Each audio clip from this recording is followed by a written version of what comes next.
নমস্কার বন্ধুরা, বাঙালি রান্নায় সকলকে স্বাগত জানাই। আজ আবারও চলে এসেছি নতুন একটি ভিডিও নিয়ে। পুরো ভিডিওটা আপনারা দেখতে থাকুন, আশা করি আপনাদের ভালো লাগবে।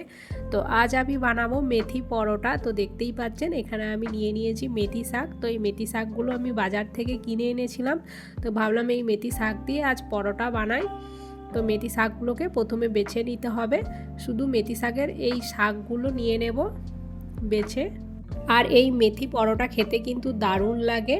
তো আমি কিভাবে আজ মেথি পরোটা বানাবো, তো পুরো ভিডিওটা আপনারা দেখতে থাকুন, দেখলেই বুঝতে পারবেন। তো শেষ পর্যন্ত দেখবেন, তাহলেই বুঝতে পারবেন এই মেথি পরোটা কিভাবে সুস্বাদু বানানো যায়। তো আমি এখানে শাকগুলোকে বেছে ভালো করে ধুয়ে নিয়েছি। ধুয়ে নেবার পর এবার কেটে নিতে হবে। তো শাকগুলোকে এবার কুচি করে কেটে নেব।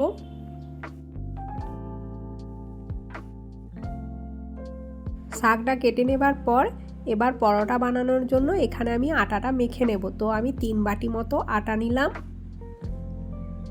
আর দেব স্বাদ মতো লবণ, 1 চামচ চিনি, আর অল্প জোয়ান। তো জোয়ানটা দেবার আগে এইভাবে হাতে করে একটু ঘষে দিয়ে দেব। আর দিচ্ছি আদা আর কাঁচা লঙ্কা বাটা 3 চামচ। কেটে রাখা শাকটা এবার মিশিয়ে দেব। আটার সাথে শাক মিশিয়ে একবার ভালো করে এইভাবে হাতে করে মেখে নিতে হবে।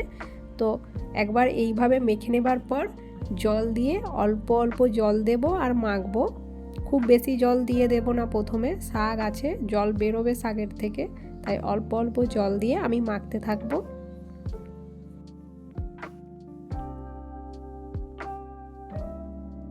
আটা মাখা হয়ে গেছে, তো দেখেই বুঝতে পারছেন এইরকম একটা ড্রো বানাতে হবে পরোটা বানানোর জন্য। এবার আমি উপরে একটু সাদা তেল মাখিয়ে নেব হাত দিয়ে।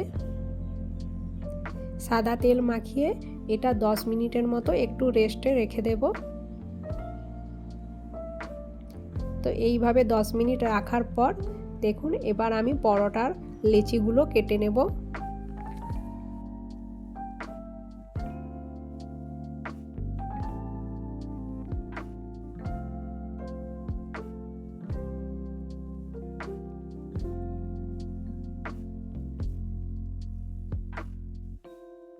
সবকটা লেচি এখানে কাটা হয়ে গেছে। এবার পরোটাগুলো একটা একটা করে বেলে নিতে হবে।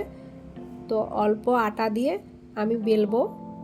আর এই মেথি পরোটা খেতে কিন্তু দারুণ টেস্টি হয়। অনেকেই আছেন যে মেথি শাক খেতে ভালোবাসেন না।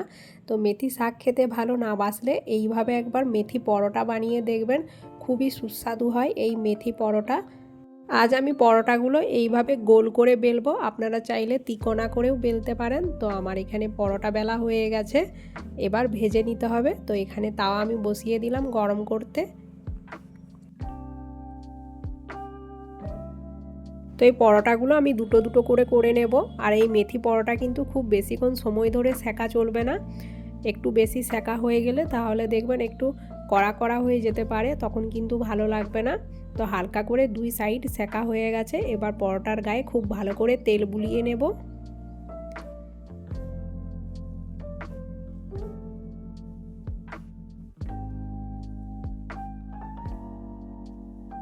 পরোটার গায়ে তেল দিয়ে উল্টে পাল্টে একবার ভালো করে ভেজে নেবার পর দেখুন আমার পরোটা কিন্তু একেবারে রেডি হয়ে গেছে। এই মেথি পরোটা কিন্তু গরম গরম খেতে সবথেকে বেশি ভালো লাগে। আর যে কোনো সবজি দিয়ে আপনারা খেতে পারেন, তবে হ্যাঁ, আমার কিন্তু আলুর দম দিয়ে খেতে সবথেকে বেশি ভালো লাগে। আর আমি আলুর দমও বানিয়েছিলাম এই মেথি পরোটা দিয়ে খাবো বলে। পরোটাগুলো কিন্তু দারুণ হয়েছে।